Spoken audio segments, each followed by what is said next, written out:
there, my name's Anthony Copeland. I'm a middle school science teacher, but I've also got a lot of experience integrating technology with teachers. So I've spent a lot of time in other teachers' lessons trying to assist them in bringing new technologies into the classroom.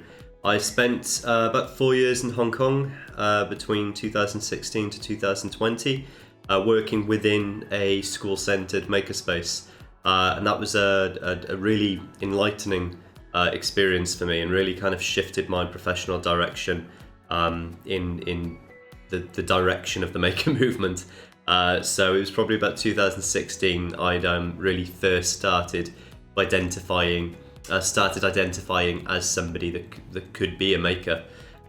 Since then, I've been on a mission to assist educators in bringing the maker movement into education.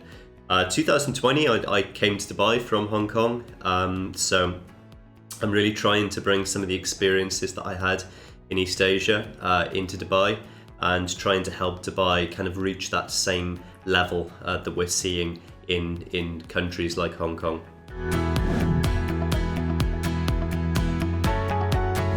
So the maker movement in education is really a perfect storm of two things that have been happening almost in isolation. From a learning perspective, most teachers are familiar with the ideas of constructivism. So this concept that students form knowledge within their heads, and given the right experiences and the right influences, they will construct knowledge internally.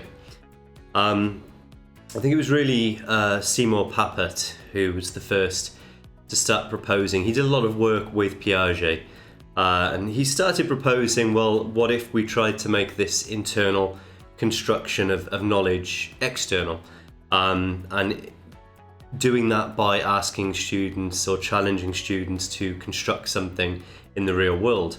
That could be something tangible, like a sandcastle, or it could be a robot, or it could be something immaterial, like a poem or a lab report even. So yeah, this idea of trying to draw out the constructivist method of learning and putting that on display. So fast forward about 25 years then, and we're in 2005, and Make magazine has just published. The Arduino microcontroller system has just been developed, meaning that electronics are far more accessible to your average maker. 3D printers are cropping up, personal 3D printers. Laser cutters are now affordable and can be bought into makerspaces or schools. So suddenly there's a real boom of digital fabrication technologies and tools that can be used for making. And that's the kind of external maker movement. I'd say the maker movement in education then happened when this external maker movement collided with the ideas of Papert, which I didn't mention. He coined the term, seeing as it's based on constructivism, Papert coined the term constructionism. So having the students actually undergo some form of construction, so making something tangible, as we said. And I think these two things, since about 2005, have been really making waves in a lot of educational centres across the world, particularly in the US. I saw a lot of it in Hong Kong, and I think we're starting to see some of it in the UAE too now. But I'm really excited to see where the maker movement in education is actually headed.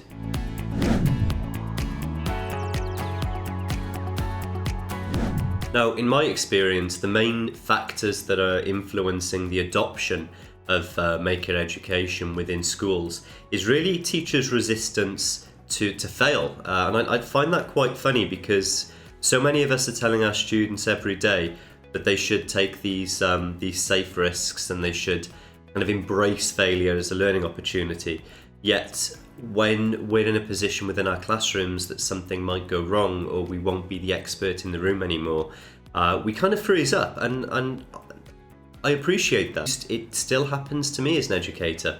If you don't know that the failure is safe and that some learning will happen, then your time is often in such demand within your lessons that you don't want to risk losing that time. So I think a lot can be done to kind of structure this learning process for educators in such a way that learning is always going to happen. And I think really it's teaching teachers to embrace those safe failures and to kind of go into the unknown and become students within their own classroom. That's the way forward in the adoption of the maker movement in education. I don't think it's necessarily training teachers on day one to be experts in every single tool. That's going to take far too long, and the tools are forever changing. Now, I do think the schools have a lot to answer for here, because often teacher fear is stemming from a kind of culture or an environment where failure might not feel safe to a teacher. I think the two things that schools can do to kind of counteract that is invest in two areas. Firstly, to invest in the space that is required for that to happen. And by the space, I mean have a dedicated makerspace, or invest in mobile maker carts that teachers can bring into their room. That really sends a message to your teaching staff that this is okay, this is the intended direction of the teaching and learning within the school. And I think the second thing that teachers can do is to invest in time. So find opportunities for teachers to have some just-in-time learning before they run through a tool in their own classroom. Maybe build some time into the curriculum, into the students' timetables for open making time. Have STEM lessons built into the timetable, or maker time, or whatever you want to call it. Just have some free flow time whereby teachers and students aren't expected to go through the usual curriculum, and to instead kind of invest these skills into projects that they're making.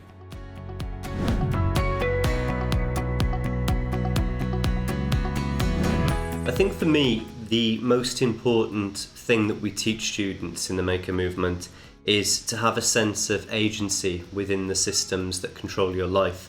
And that's maybe not the most apparent benefit of the Maker movement to people looking in.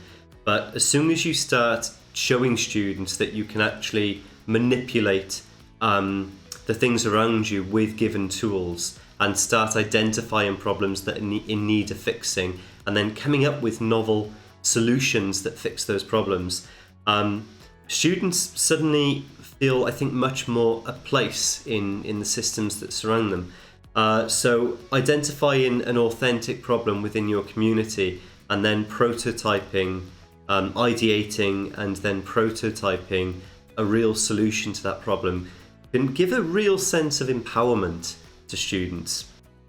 Now, there are many other well-documented benefits to maker education. Increased gender equality within the STEM subjects, for example, is one often touted benefit. And the connection to improved thinking skills are well known, whether that's creative thinking, critical thinking, or computational thinking. Of course, design thinking. But the second benefit that I want to talk about today is the benefit to the sense of community that you'll get within your school if the Maker movement has a presence there. Because the Maker movement is, at first, if anything, a community-centred movement. It thrives on students collaborating and creating together to share ideas and to teach each other what they know. So if a student is trying to use a particular electronics board that they've never used before, and another student or a teacher or even a parent in the community has some experience there, then knowledge will be shared. And I think it's that thriving culture of learning that we're really trying to foster when we describe the Maker movement in education. It's that real free flow sharing of ideas and of teaching and of learning. So I think student agency, so the ability to kind of take charge and try to shape the world around you, and then that sense of community driving those changes, are two of the strongest benefits to trying to bring the Maker movement within your school.